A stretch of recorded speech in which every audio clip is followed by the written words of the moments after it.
How's it going, everybody? It's Pilot Flame, and we are back with another FPL video. And today we're going to be looking into the eyes of you FPL managers. That's right, we're going to be looking at transfers that FPL managers have been making before today. We're going to see who is in the upper echelons of transferred in and out players for FPL's Game Week 6. St. Maximin, who's on the thumbnail here, he's been in the top 5, so maybe a potential replacement for those who are looking to ship out Patrick Bamford. Me personally, if you don't have Antonio, I would bring him in, but you know, St. Maximin could be a differential pick for the next few game weeks. If you haven't done so already, make sure to hit that like button, subscribe to the channel if you are new, both of which help out the channel tremendously, and turn those notification bells on so that you can get the videos as soon as they are readily available. Drop us a follow over on Twitter so you can keep up to date with any and all FPL news, from price changes to transfer news and anything in between.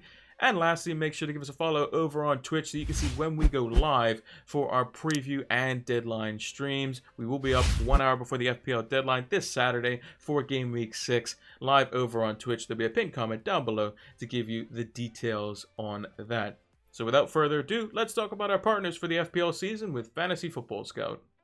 So if you haven't heard about Fantasy Football Scout, they have a fantastic members area during the regular season. It's £25 for the membership, and that lasts the entire year. And during the off season, they give a 20% discount. But if you have missed that discount, fear not, you can still get the membership for £25, and it's fantastic. You can see the membership area just behind me. You have a bunch of different stats that you can use, powered by Opta stats, and create your own custom tables. You have the Rate My Team tool, you have the season ticker, player comparison tools, a whole array of things that you can use to help elevate your FPL game. So use the link down in the description below so that you can get access to these exclusive tools to help elevate your FPL game. Sign up now. Now, the second highest player, and I did say second highest, which is kind of surprising to me, on the transferred in list is Cristiano Ronaldo. I thought he was going to be first, to be honest. He's already risen in price twice to 12.7 million already after his price was unlocked. Scored 3 goals in the first 2 matches. He's been looking fantastic. Over 300k FPL managers have chosen to bring in the Portuguese national number 7 captain extraordinaire, greatest of all time, some people will call him as well, me included, and he's got a very good fixture this week to do so. Aston Villa at home, as well as Everton at home afterwards. Now, though it has an FTR rating of 4, I think it's a much easier fixture on paper. And then a lot of FPL managers will be looking to wildcard or potentially ship him out when the fixtures get a little bit stiff from 8 to game weeks 11, and then we'll bring him back in potentially. But the stats on the season are definitely very good for those doubting Cristiano Ronaldo. Definitely was not me. It was a bunch of other people who are rival fans and whatnot. Ronaldo is just, he's the GOAT, really. 5 big chances total. 1 chance created, not really much of a creator or a big chance creator, but 12 shots inside the box across 2 games. 3.35 XGI. This is exactly what you want to get out of Ronaldo. Of seasons gone by, he was more of the kind of tricky winger that kind of played more as an inside forward. Now he's the out and out number 9, and although United have also not got a penalty this season, it is believed that he's also probably going to be on penalties because it just makes the most sense, because he's taken penalties wherever he's gone at any club that he's been at, apart from short spells at United where like Van Nistelrooy or someone like that would have taken the penalties in his earlier days. So I think Ronaldo, definitely a good transfer in for those that don't have him. I think he's the best captain shout probably for the next 2 game weeks for sure. Mainly this week he has the home fixture. I think it's close between him and Salah. I would also say Antonio's probably up there as well. We mentioned that on the captaincy video, so make sure to go check that out as well. But I think that he is the best captain shout just because he has the home fixture over Salah, who has an away fixture. Then he has, a potentially good fixture versus Everton, who has a leaky defense, whereas Lukaku is versus Southampton. So it's a bit of, kind of 50-50 there, in my opinion. And a lot of managers are going to have to make a decision whether to get rid of Ronaldo in Game Week 7 or Game Week 8, because it's, a lot of managers want Lukaku for that Southampton at home fixture. So it's going to be interesting to see kind of how managers navigate that. But Ronaldo is only the second highest on the transfers in this week. So who's first?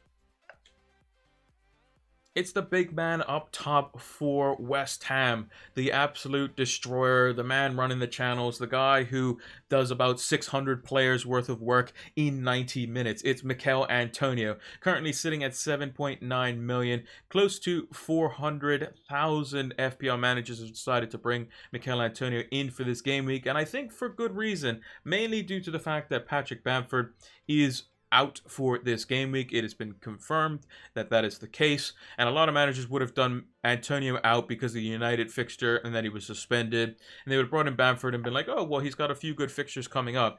Me personally, I kept him because I was able to do so. I didn't have like DCL and other injuries to deal with, but I think these next two fixtures could be quite good. Leeds away could be a very interesting game, a very back and forward game, but I think it definitely favors West Ham. And then he's got Brentford as well. Then the fixtures start to get a little bit trickier. Everton away is a lot trickier prospect than Everton at home. Spurs could be a bit difficult as well. So that's when the fixtures kind of start to teeter off just a little bit.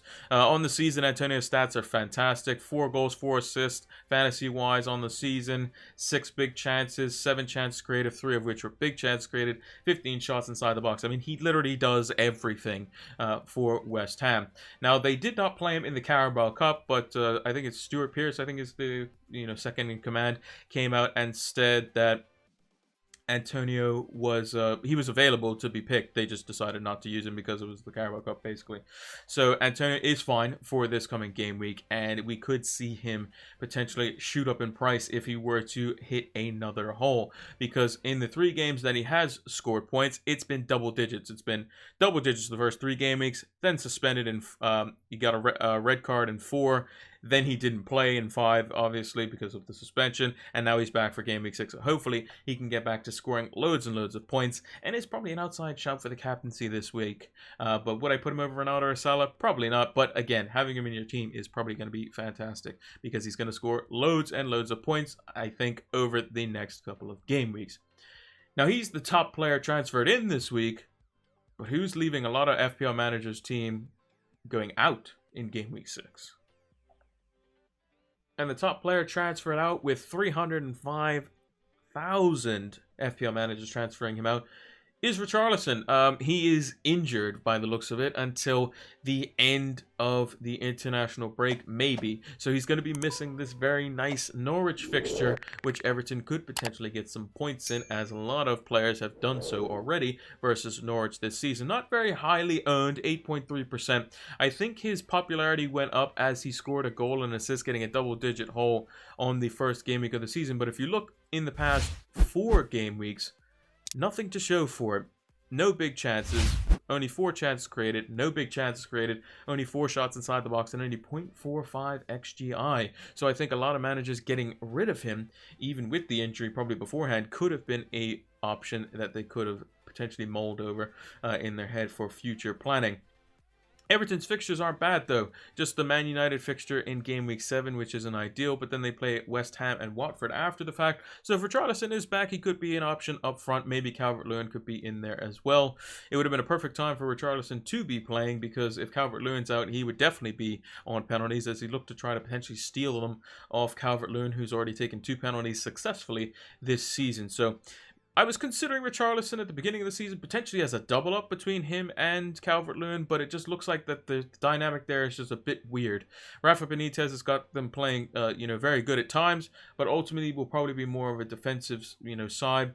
They got thrashed by Aston Villa 3-0 in one of the most recent fixtures, and I'm just not too convinced. I think Norwich this week, they should definitely win that game, and if they don't, then there's, somewhat concerning issues, because there'll be 3 losses on the bounce, because they would have been knocked out of the Carabao Cup and then lost to Aston Villa in the last Premier League fixture. So would definitely be kind of a warning sign for the the fans, and would be potentially getting on Rafa Benitez's back, who, as a former Liverpool manager, probably already has enough pressure on him as is. But Richarlison out for this week, which would have been another good fixture that he would have been good for. So I can understand why a lot of FPL managers are taking him out. But with the second highest player on the outs list is someone who was actually quite favorable a couple of weeks ago. And that player is Ferran Torres. We spoke about him on our buy, hold, and sell video, so make sure to go check that out as well. That was posted yesterday. And he is someone who was initially nailed on and was one of the, kind of players that was coming back from the Euros and was, fit and available. Could play as Pep Guardiola's famous false nine, as it were.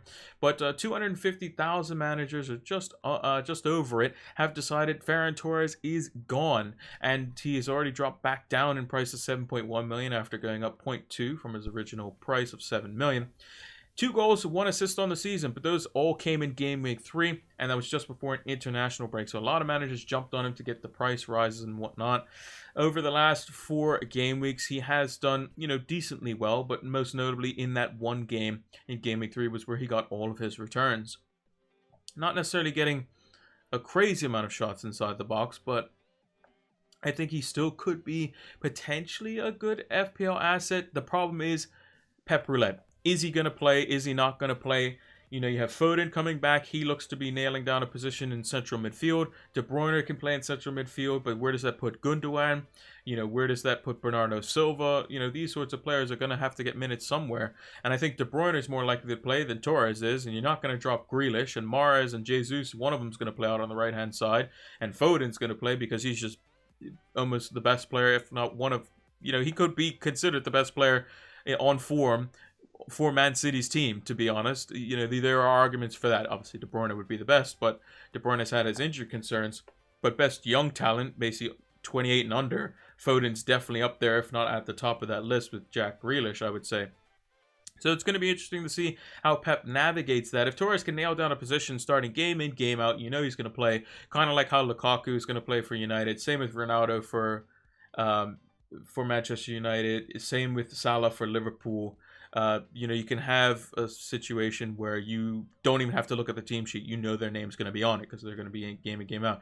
Torres, you can't bet your money on that. He could be dropped one week, play junk minutes the next week, then start 5 games in a row, not do anything in them, then come off the bench and, the next 3 weeks scoring a goal in each of them.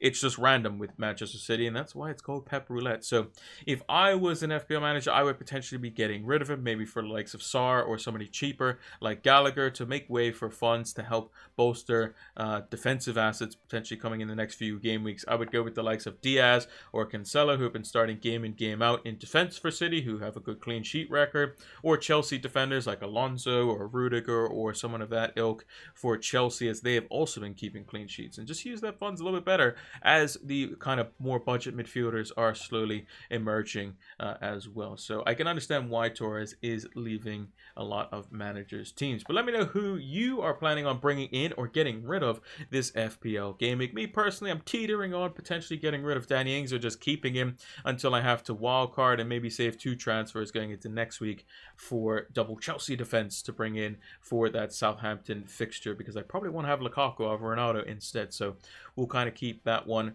for the lineup preview in more detail. But that's kind of what I'm thinking at the moment. But like I said, let me know in the comments down below. Who's your transfers this week, and who are you going to have to sacrifice to make sure you can bring those players in for Game Week 6? And that is going to do it for Game Week 6 edition of Transfer Radar. If you haven't done so already, hit that like button, subscribe to the channel if you are new or haven't done so already. It greatly helps out the channel. We greatly appreciate it. And turn those notification bells on so that you can get the content as soon as it is readily available. Drop us a follow over on Twitter so you can keep up to date with any and all FPL news, from price changes to injury news and anything in between. Give us a follow over on Twitch if you want to catch us live for our preview and deadline streams. We leave a pinned comment down below on every video to let you know when the next 2 streams are, depending if it's a preview or deadline stream have not been done yet for that week. And lastly, use the link in the description below so that you can get your Fantasy Football Scout membership. It's going to help elevate your FPL game. Thank you all for watching, and until the next one, take care.